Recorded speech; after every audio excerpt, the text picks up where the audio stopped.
नमस्कार शेतकरी बांधवांनो. काय मग आपल्या सगळ्यांच्याच व्हॉट्सॲपवर आणि सोशल मीडियावर एकच मेसेज फिरतोय नाही का की 2026 मध्ये म्हणे मोठा दुष्काळ येणार आहे.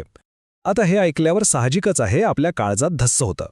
पण या सगळ्या चर्चांमध्ये खरं काय आणि खोटं काय? चला तर मग आजच्या या विशेष विश्लेषणामध्ये आपण याच भीतीमागचं सत्य काय आहे ते शोधूया आणि सगळ्या शंका एकदाच्या दूर करूया.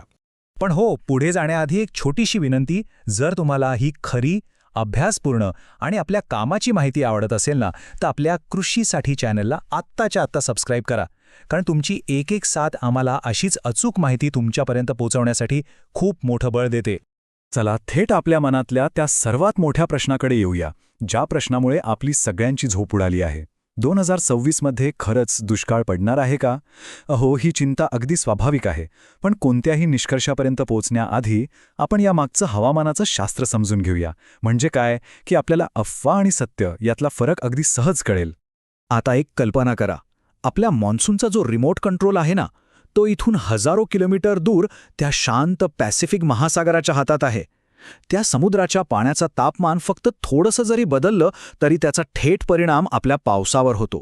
आणि समुद्राच्या तापमानाच्या ह्याच खेळाला एल निनो आणि ला निना असं म्हणतात. चला हे खोडं एकदम सोप्या भाषेत सोडवूया. आता ही स्लाइड बघा. सगळं चित्र एकदम स्पष्ट होईल. म्हणजे बघा, जेव्हा पॅसिफिक महासागराचं पाणी नेहमीपेक्षा जास्त गरम होतं त्याला म्हणतात एल निनो. हा आपल्या मान्सूनसाठी धोक्याचा इशारा असतो, कारण तो पाऊस कमी करतो. आणि याच्या अगदी उलट जेव्हा तेच पाणी थंड होतं तेव्हा त्याला ला निना म्हणतात, जो आपल्यासाठी भरभरून पाऊस घेऊन येतो. दीपक जाधव यांच्या विश्लेषणानुसार समुद्राचा हा मूडच आपल्या पावसाळ्याचं भवितव्य ठरवतो. पण थांबा, या दोन टोकांच्या मध्ये एक तिसरी आणि आपल्यासाठी सर्वात महत्त्वाची स्थिती असते. तिला म्हणतात न्यूट्रल कंडिशन, म्हणजेच सामान्य परिस्थिती. यात समुद्राचं पाणी ना जास्त गरम असतं ना जास्त थंड, एकदम बरोबर. आणि तुम्हाला सांगतो 2026च्या मान्सूनचं सगळं गणित ह्याच न्यूट्रल कंडिशनवर अवलंबून आहे. मागच्या काही वर्षांची कहाणी जर आपण पाहिली तर 2023 मध्ये आपण तीव्र एल निनोचा तडाखा सहन केला होता. त्यानंतर ला निनाने थोडा दिलासा दिला. आणि आता जगभरातील हवामान संस्थांचे अंदाज एकाच दिशेने संकेत देत आहेत की 2026 मध्ये परिस्थिती या दोन्ही टोकांमधून बाहेर पडून न्यूट्रल कंडिशनकडे सरकते आहे.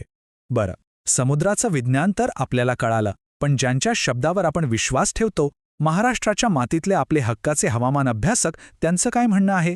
चला आपण दीपक जाधव, पंजाब डक आणि तोडकर हवामान अंदाज या तिन्ही विश्वसनीय नावांकडून थेट जाणून घेऊया की 2026 मध्ये नक्की काय होणार आहे. सुरुवात करूया दीपक जाधव यांच्या शास्त्रीय विश्लेषणाने. त्यांचं म्हणणं अगदी स्पष्ट आहे, सरळ आहे. 2026 मध्ये न्यूट्रल कंडिशन असल्यामुळे भारतीय मान्सूनवर कोणताही नकारात्मक परिणाम होणार नाही. म्हणजे काय तर एल निनोचा धोका टळला आहे. हा आपल्यासाठी सगळ्यात मोठा आणि पहिला दिलासा आहे. आता वळूया तोडकर हवामान अंदाजाकडे. ते सुद्धा याच गोष्टीला दुजोरा देत आहेत त्यांच्या अनुभवानुसार आणि अभ्यासानुसार. 2026चा पाऊस ठीकठाक म्हणजे समाधानकारक असणार आहे. ते अगदी ठामपणे सांगतात की मागचा इतिहास आणि सध्याचे संकेत पाहता दुष्काळाची शक्यता अजिबातच दिसत नाही. आता पंजाब डक यांच्या अंदाजातील एक शब्द ऐकून कदाचित गोंधळ होऊ शकतो. ते म्हणतात पाऊस कमी आहे. पण थांबा, घाबरू नका. कमी शब्दाचा अर्थ त्यांनी स्वतःच पुढे स्पष्ट केला आहे.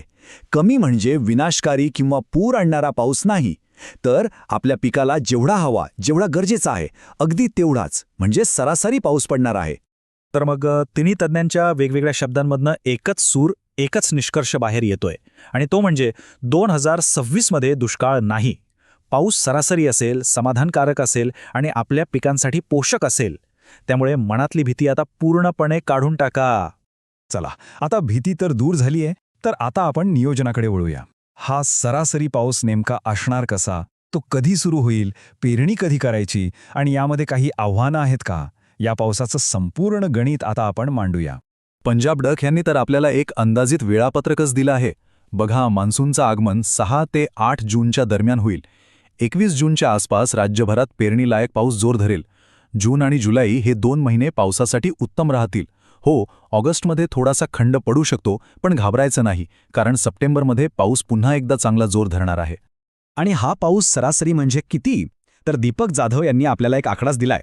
106%, म्हणजे सरासरीपेक्षा किंचित जास्त.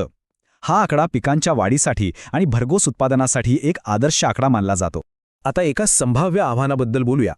तोडकर हवामान अंदाजानुसार ऑगस्ट महिन्यात पावसाचा सुमारे 25 दिवसांचा खंड पडण्याची शक्यता आहे. पण एक गोष्ट पक्की लक्षात ठेवा, काही दिवसांचा खंड म्हणजे दुष्काळ नव्हे. ह्या काळात आपण जर पिकांचं योग्य नियोजन केलं तर हे आव्हान आपण अगदी सहज पार करू शकतो. तर मग ह्या सगळ्या स्पष्ट माहितीच्या आधारावर आपला कृती आराखडा काय असायला हवा? येणाऱ्या मान्सूनचं सोनं करण्यासाठी आपण कोणती पावलं उचलायला हवीत? चला, तुमच्यासाठी काही महत्त्वाचे सल्ले पाहूया. या संपूर्ण विश्लेषणाचे हे 5 मुद्दे आपल्या मनात पक्के करून ठेवा. 1. 2026 मध्ये दुष्काळ नाही. 2. पाऊस सरासरी आणि गरजेपुरता असेल. 3. जून महिन्यात पेरणीसाठी चांगला पाऊस हजेरी लावेल. 4. ऑगस्ट महिन्यातल्या संभाव्य खंडासाठी मानसिक आणि तांत्रिक तयारी ठेवा. आणि 5. परतीचा मान्सून देखील चांगला असणार आहे. तर मग आता व्हॉट्सॲपवरच्या त्या अफवांना पूर्णविराम देण्याची वेळ आली आहे. मनातली भीती काढून आता खांद्यावरची धूळ झटकून कामाला लागण्याची वेळ आहे. कारण निसर्ग आपल्याला साथ देणार आहे. आता फक्त गरज आहे ती आपल्या योग्य नियोजनाची. चला तर मग चिंता सोडून तयारीला लागूया. आशा आहे की या सविस्तर माहितीमुळे तुमच्या मनातली प्रत्येक शंका दूर झाली असेल.